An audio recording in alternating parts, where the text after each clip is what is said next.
What if I told you that dancing goats sparked a global addiction? No, seriously.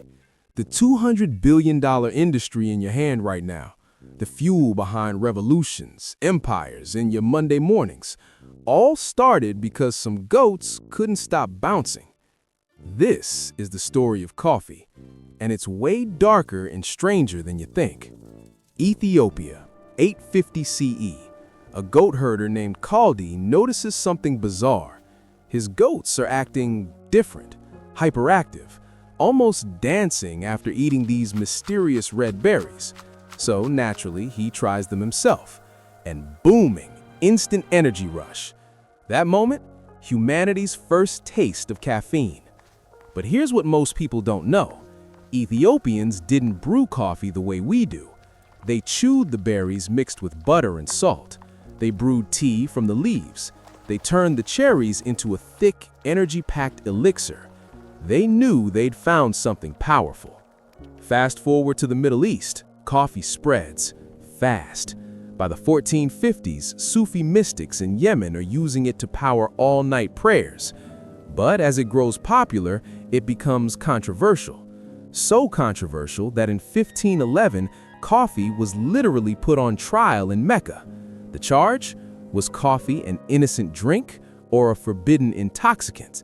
A religious court assembled, debates raged, and then the verdict that changed history. Coffee was permissible.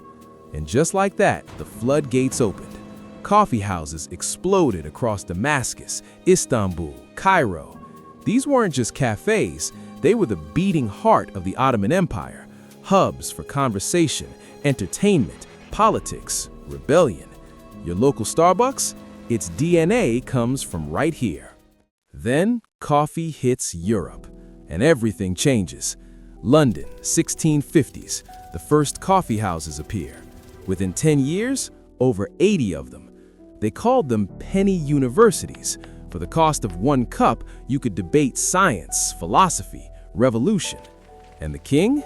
He was terrified. In 1675, King Charles II tried to ban them entirely. Why? He believed they were breeding grounds for rebellion. Ironically, he wasn't wrong. In Paris, coffee houses became the headquarters of the Enlightenment. Voltaire, Diderot, Rousseau, they gathered, debated, and wrote the ideas that built the modern world. Oh, and Voltaire? He drank 50 cups a day. 50! That's not passion, that's dependency. But here's the dark twist. While philosophers debated liberty and freedom in cozy Parisian cafes, the coffee in their cups came from enslaved people. Colonial plantations, brutal labor, massive environmental destruction. By 1906, Brazil alone supplied 80% of the world's coffee. Forests were razed, workers were exploited. The price of your morning ritual was paid in blood and soil. And that's the irony. The drink that fueled the age of reason was built on suffering. The 20th century arrives. Coffee goes industrial. 1906, the first commercial espresso machine. Mass production, instant coffee, corporate giants.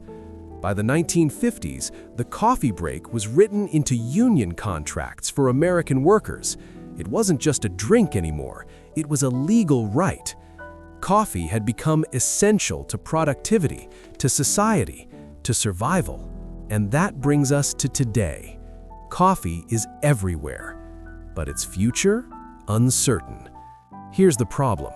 Coffee only grows in one narrow band around the equator, the bean belt, and climate change is destroying it. Scientists predict that by 2050, half of all coffee-growing land could disappear. Half! Yes, there's hope. Scientists are breeding heat-resistant hybrids. Fair trade movements are growing. But the question remains, can innovation outrun extinction? From dancing goats to global domination, coffee is woven into the fabric of civilization. But its future isn't guaranteed. So, the next time you take a sip, ask yourself, What happens when the world runs out of coffee? Are we ready for that morning?